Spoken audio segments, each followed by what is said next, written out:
Simplicity is everything. Yeah. I think it was Leonardo da Vinci that said simplicity is the ultimate form of sophistication. And I've always liked that, because to simplify takes a lot more time than just words itself. Welcome to the Viscosity podcast, brought to you by VLM training and coaching specialists across the UK and Australia, hosted by founder Vicki. Are you a business owner, leader or executive? Have you ever felt stuck or disappointed about where your life or business is heading? Do you ever feel overwhelmed, compare yourself to others, or feel like you're swimming in treacle at times? This podcast is here to help you become unstuck from viscosity to achieving escape velocity and expanding your knowledge. Our guests on the show will share practical tips and real-life experience about how they got out of negative situations or circumstances to live their best life on their terms. We'll be sharing real-life stories from real people doing incredible things. Stay tuned for our next guest. Welcome to episode 2 of the Viscosity podcast. I'm your host, Vicki, and today we have Bryn Walbrook, who's co-founder of Above and Beyond in the podcast studio. We also have Leo, who's joining us. He's my new puppy, so welcome to you both. Hi, Bryn. Hello Leo. How Vicky, you alright? I'm very well. How are you this morning? Yeah, good. Friday, London, can't complain. I know, it's a little bit cold today, but what do you think of my dog? How cute is he? It annoys me how well behaved he is, because obviously I've got a little Obi and he is not like that. He'd be jumping all over the equipment, he'd leave his little hair everywhere. Yeah, it'd be a nightmare. Oh, well, I'm sure he's not that bad. Yeah, he's lovely. Okay, well, let's get started. So what we're going to talk about first of all is you've had a really interesting career. I'm curious, you've worked in top advertising agencies in London, you've run your own business, and you've also been involved in producing documentaries. And can you tell us a bit more about your career and your entrepreneurial journey and what you're doing now? So I think I've had sort of my own kind of career. I've tried to shape it as best as possible. You look at it on paper, it seems quite odd, but I think it's been quite a lateral cognitive journey for me. Starting out at school, I think I was always quite, I suppose you say, anti-establishment, but not deliberately. I think I just wanted to do something different. I wanted to be something different. And I think that naturally flowed into the university choices I made, and then some subsequent areas of travel and interest that followed that. And I think I always wanted to try and incorporate my passion and my personal pursuits into a job. I remember my first job in London, and hopefully my boss of that job will never listen to this, but I remember just every day getting on the tube and thinking, I can't wait to leave this job. And I think ever since school, I've always had that nagging, people would call it like a sort of devil on your shoulder, but I'd call it like the angel on your shoulder, the sane voice in your head that's constantly saying, go and do something you actually want to do, take a risk. And I know it's a bit of a cliche, but do not join the rat race. Wow. So after that, I think after that job, I went and found a recruiter in an industry that I did want to work in, that worked with clients that I did want to work for. And I think I rang him every day for about 4 months just to tell him that I'd read a new book on the industry, and that was advertising, obviously. So I rang him and said, I've read David Ogilvy's book, I've read Byron Sharp, I've done this. And he's like, yeah, Bryn, that's great, but it's not going to get you a job, but I love your enthusiasm. And they say the majority of people in that industry have had internships or have come from people that are connected in the industry, or even that have had like a relatively successful university career at Cambridge or Oxford. And I think that was the traditional, especially the job that I was going into. And so, I nagged him, and he managed to get me an interview with an absolute legend called Jo Arden, who was head of strategy at Mullen Lowe at the time. And I remember I had an interview with her, and we spoke for about an hour non-stop. And then in the interview, bless her, she said, I'm not going to give you this job because you'll be bored and you're too interesting. But what I will do is I'll write you a reference for anywhere you want to work. And I've never ever been offered a reference like that within an hour in a job interview from someone so capable and prestigious in what they do. And then the next job interview I walked into, a guy called Richard Hill, who's a complete legend as well. And he said, don't worry, I've already got the reference, so I know what you're about. Yeah, we really hit it off from the start. I pitched, I think it was about beer being an art form, which is quite nice. That's kind of come true over the past 6-7 years. Yeah, it has. But everything I presented to them that day, and I think I'd done a little bit too much reading, and you could really tell that I was a bit of a bookworm on the industry and had never really worked inside it, because I was a bit over the top. I turned up with, I think, like a crate of beer for a 10 a.m. meeting, and there was 4 people in the meeting. One of them was pregnant, but I knew all of the people. I knew all their lives. Sure. And the whole presentation was about beer being art, and everyone has a personal preference for art. So they all had a different beer, and I gave them all a different beer, and I think that set the ground running. I wouldn't do that now, and that kind of annoys me that I wouldn't do it now. But yeah, that was sort of some like jumped up, really stubborn kid that really wanted to get into advertising and work in strategy. And I think that like, cultural analysis and that passion for understanding people and why they do things and the psychology behind it, I think that's followed me throughout my life. There's a bit of that at school, there's a bit of that at uni, there's a bit of that in my personal life, but that sort of cultural analysis, I thought, oh wow, people actually get paid to just observe culture and translate it into something that can actually make some money. For sure. That's what I've been trying to do my whole life, right? So that work, slowly but surely, I ended up working for Joe eventually, and I ended up working at a couple of other really good agencies, met some fantastic people. And I think because I was a bit of an oddball and I had a different background, that's often seen as a disadvantage, but I was like, right, I'm going to own it. That's going to be my advantage, you know, not necessarily being from like a sort of like the higher stratosphere of society, and not that I was poor when growing up, but not being at the top, I think actually really helped me observe what was going on the ground. Yeah. You know, yeah. The majority of companies were mass market companies, so I think that gave me an edge, the fact that I lived it day to day. That's fantastic. And what I loved is when you talked about how you recognised early on that you didn't want to go and do a job day in, day out and be in the rat race, and that you very quickly established that you wanted to essentially be your own boss as well, and as you go. So you're a co-founder of Above and Beyond.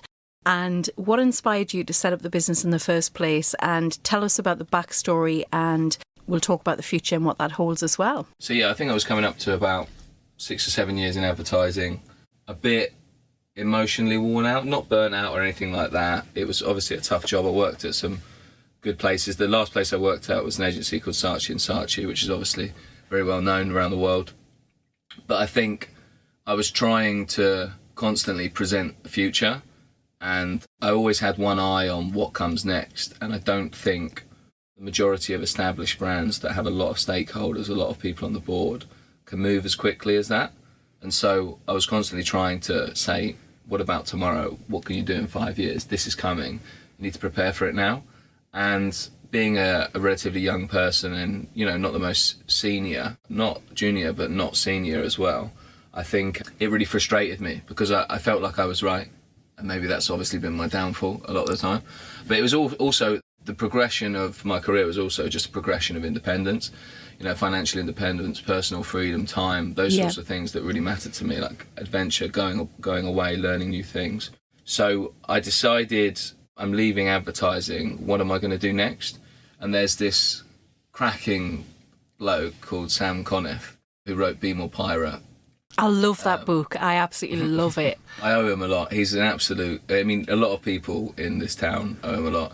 He's really done a lot for the community in Brixton, for young people generally.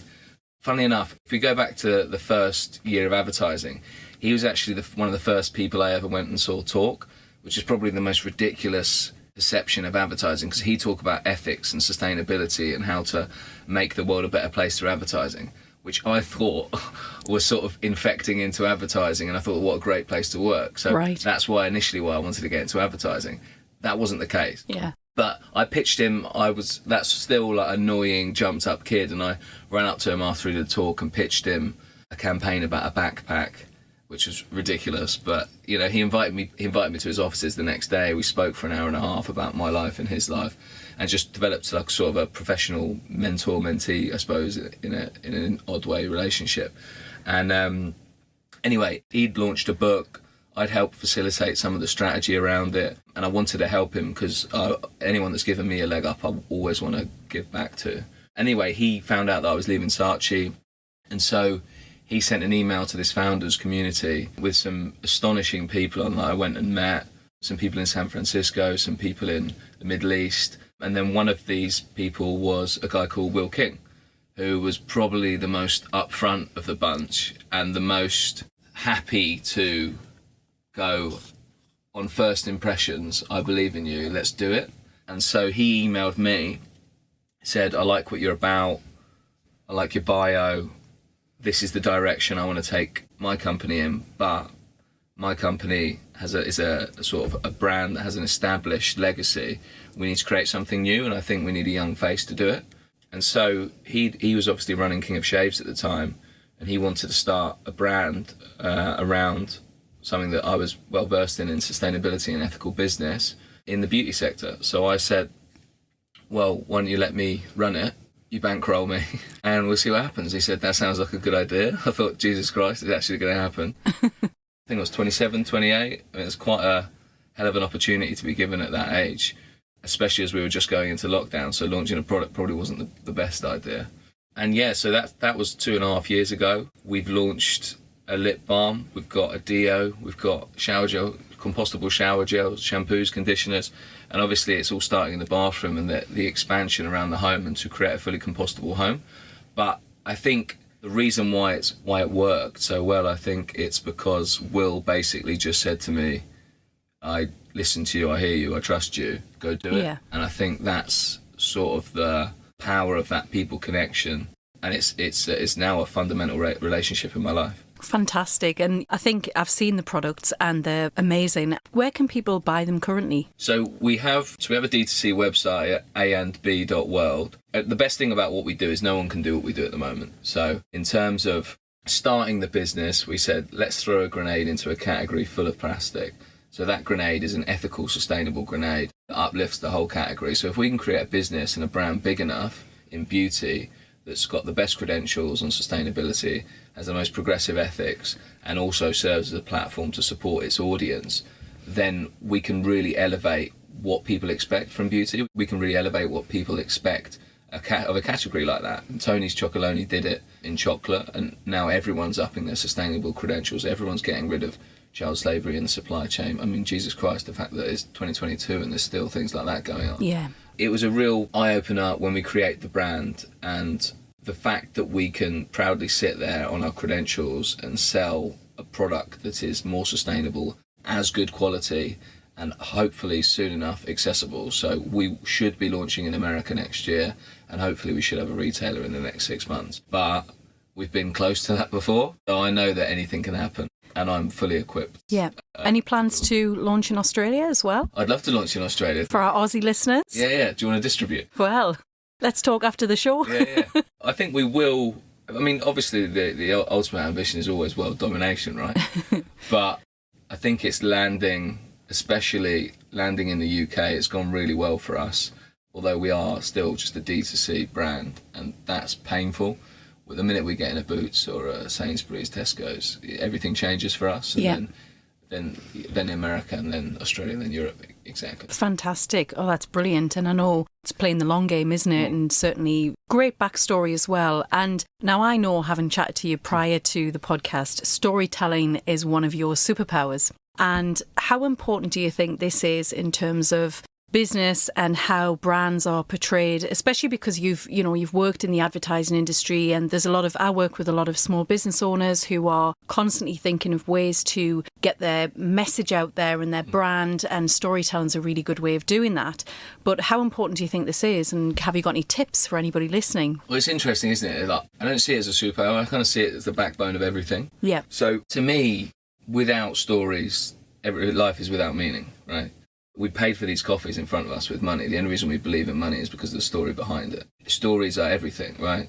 The idea of a nuclear family, the idea of the Queen, the idea of a royal family, the idea of a government. The only reason we believe and we have trust in a cohesive society is because we all bought into a story that's been told very well, time and time again. Mm-hmm. So to not, at least in some way, understand or buy into the idea of storytelling or stories is not human. Stories, to be human is to story, right? Yeah.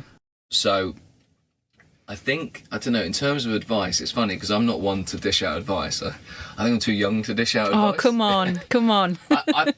So there's a few things you pick up along the way. So I think simplicity is everything. Yeah. I think it was Leonardo da Vinci that said simplicity is the ultimate form of sophistication. And I've always liked that, because to simplify takes a lot more time than just words itself, right? So simplify, I would say. Also, energy. If you're selling something, the person opposite the table's got to believe that you would buy it as well. So high energy, like, and I don't mean high energy in terms of jumping around the room and being overexcited. I mean like core emotional belief in what you're saying. Sure. And so when we used to do those pitch meetings when we were looking for venture capital, I mean, it's silly now, but I used to watch that Elon Musk video when all the astronauts that he looked up to said SpaceX was a joke. And it's the only time I've ever really seen him emotional. And it's like basically everyone's giving up on him, everyone's quitting around him. And I think the financial crash was happening simultaneously, and he had to choose between PayPal and SpaceX. And it's a silly video, and it's just purely catered to motivation, but it's always like amped me up. And I loved watching it and listening to it, and walk in and be like, nothing can touch me.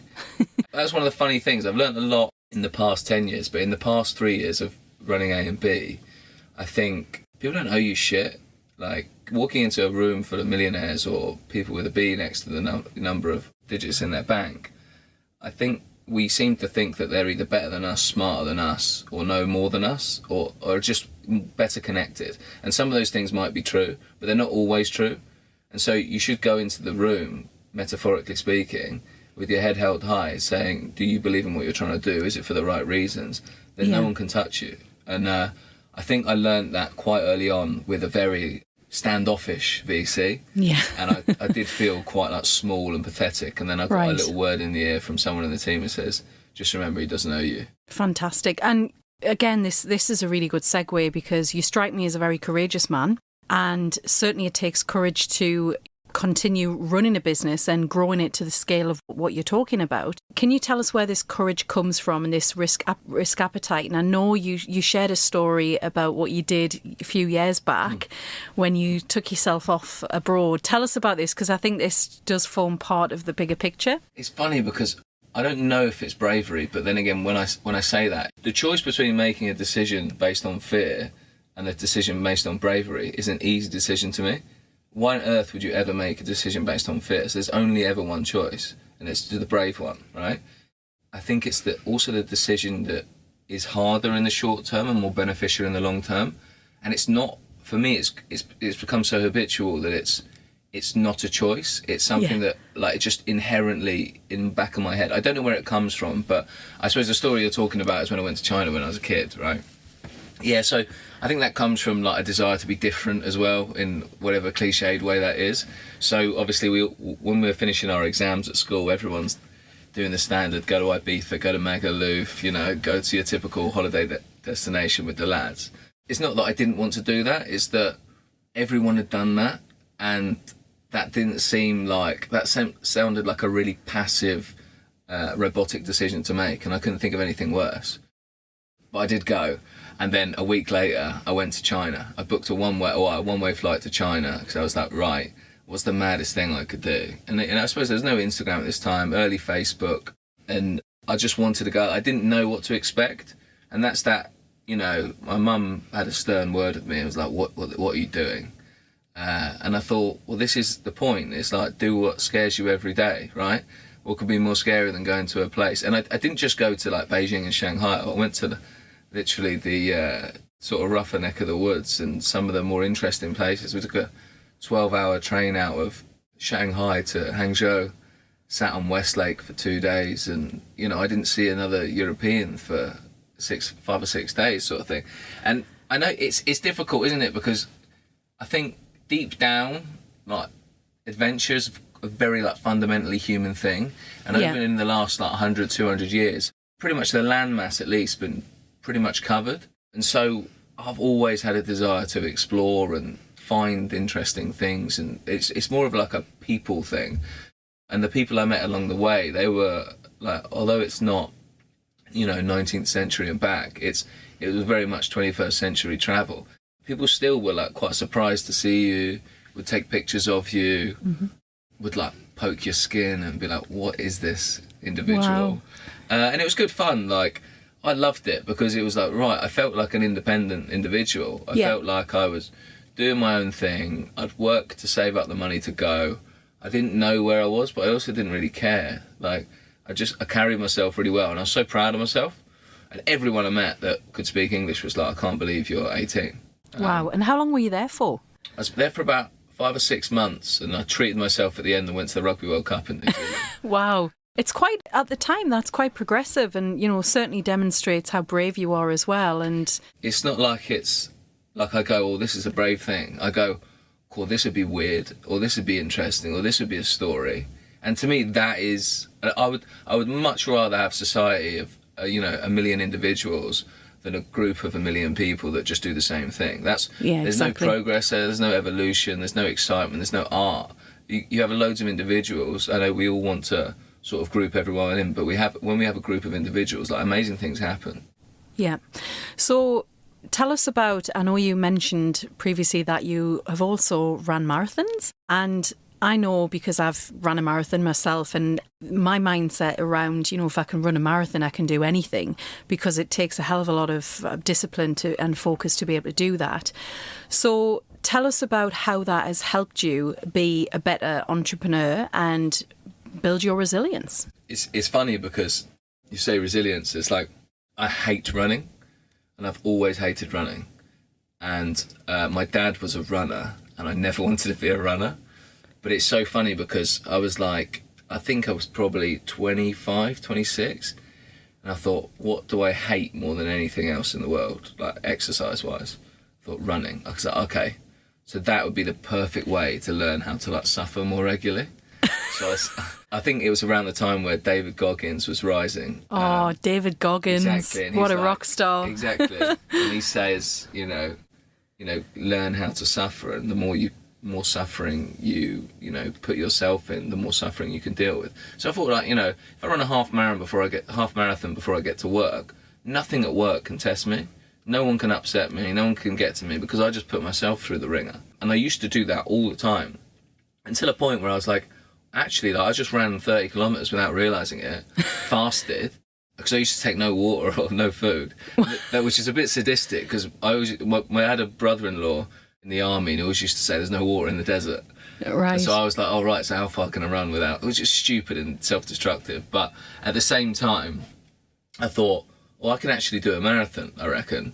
Get a few gels in, actually hydrate properly and eat properly. I reckon I could do a marathon. Yeah. And so when COVID kicked in, I started really challenging myself. So I'd do it like a 3 or 4 hour run before work, and my legs would be shattered, but I could sit on the floor and do my work for the day. Yeah. And then have a couple of, 2 or 3 days off and then go again. And then, I thought, well, I may as well try and put a medal on it. And so, applied for a few marathons around the world, and got going. But I think that taught me about not giving up and not quitting, which I know is another cliche, but it's so true. The more you put yourself in the hurt locker, when you actually arrive in that place, you're so well prepared.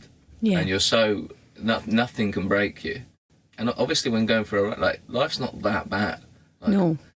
And when we say about breaking and not heroism, it's we live in a moderately peaceful society, in the UK at least, and there's not that much drama. So what's the worst that can happen? That's fantastic. And I know, thank you for sharing your thoughts about that as well. We recently looked at your entrepreneurial mindset profile, and I know it was quite insightful for you. And in there, we looked at, you've got a really high score around persistence and a need to achieve as well, which is, from what you've said, there's no surprises there. Was there anything else from the scores? And if anybody's interested in knowing more about that, you can check out the website govlm.com.au to have a look there. But tell us, was there anything insightful that you thought that really was surprising you about that? So obviously I only looked at the weaknesses. Oh, well, we don't call them weaknesses. It's a strengths-based tool. Yeah, of course. It's areas that you can explore further and optimise. So, anything that that says, keep going is always great. Yeah. But obviously you want to look at the areas where you can grow. There's more of a gap to grow. And it was quite interesting because, so there's one that's really easy. I think it was just probably off on the day. Like, it says self-confidence was like mid-level or mid-range. Yeah. And I thought, actually, I'm quite a confident individual. Like, that's certainly probably grown on me over the last three years doing this, and Will putting me in front of people that normally a 20-something-year-old would never have the right to be in front of. But the optimism one really caught me out, because I don't know if I'm optimistic. I still don't know, because I know some people that would say you're a complete pessimist and some people that would say you're a massive optimist. So I don't actually know if there's a constant state of optimism or pessimism. For me, it might be more daily interchangeable. And I'm kind of okay with that, because it means I constantly reassess reality. But I don't know what I'd rather be, because I quite like pessimists. I find them quite amusing and dark and brilliant. And then I also like optimists. Yeah. But they can also optimists can be seen as quite like wet and dull. So I don't know. I think I'm okay being in the middle there. Yeah. I think that's a fence that I'm happy to sit on. Yeah. Well, I know we're going to talk more about your scores as well, but can you share any tips for anybody right now who's feeling stuck at the moment or stuck in a situation, negative situation, and they want to get out of that? Anything that you can share with them from all of your experience and depth of and knowledge? So I think when I've been in holes in the past, it's very easy to not take a step back. So there's this thing called the overview effect. The overview effect is when they first landed on the moon and they could see Earth from their shuttle, a lot of astronauts, when they came back to Earth, really struggled because they realised how insignificant everything was. And so it really caused quite a lot of trauma. But when I read that, I think I was mid-20s, early 20s, I was like, oh, actually, that's so brilliantly de-stressing. Because, it doesn't matter if you're Elon Musk or Bezos or someone kicking about on the street, like, no one gets to dictate how you feel. Only you determine your own emotions. And so you can be the wealthiest person on earth, you could be the poorest person on earth, but you get to decide how you feel and who to surround yourself with, right? The overview effect to me was like, not that we're all insignificant and nothing matters, is that nothing you ever do can be seen from the big, wide, space that is when we leave the planet. So it's almost like it just drives everything back to fundamentals and simplicity. It's choose what you want to do, choose how you want to feel, and then don't dwell on stuff. Like you can, especially myself, especially like people who think quite deeply about the world, you can put yourself in a box where you just constantly wallow, and that the idea that we suffer more in our imagination than reality is so true. Yeah. Like whenever I go, oh, I shouldn't have said that, or I shouldn't have acted that way, I immediately catch myself saying it and go, right, are you going to remember that in 5 years? No, you're not, because your memory's not good enough, and neither will that person. So get over it, right? And life's short. So I think it's a combination of those things that shut the voice up that is constantly tapping you on the shoulder, unless it's for the positive reasons, and just realise how insignificant anything you do is in the grander scheme of things. That's so inspiring, Bryn, and I could talk to you for hours. I really could about and drill down further on that. And but we're coming to the end of the podcast. Any final remarks, any other tips that you want to share before we around mindset or anything? I know you talked about you have an annual performance plan. Tell us about that, because that's really cool. So every 6 months, definitely at the end of every year, I grade myself on the goals I've set. So it's personal life, professional life, financial, and then adventure. And so every 6 months now, I'll probably have to do it. I'll definitely do it just after New Year's. It's sort of an assessment of, do you think you've grown this year in each one of those things? And each one of those buckets has sort of three things you'd like to do. So I did quite a lot of Muay Thai. I wanted to compete at a semi-professional level. That was one of my goals. I wanted to take up CrossFit this year. I took up CrossFit and I really enjoy it. That's like the sort of personal fitness side and health side of the goals. Adventure, I wanted to go to 3 countries I'd never been to. So I went straight to, I think I did it all in the first 3 months though. And some certain financial targets and financial education. I think like any final advice, it's just like any problem you're going through it's so hard to step away from and see the bigger picture. And I think consistency and slow incremental gains are really hard to visualize because we only live in the present. So just stay true to your path, I think. Brilliant. Well, thank you, Bryn, for your insights. Pleasure. And yeah, look forward to seeing the success and how Above and Beyond is growing in the future. Thank you. Take care. Thank you.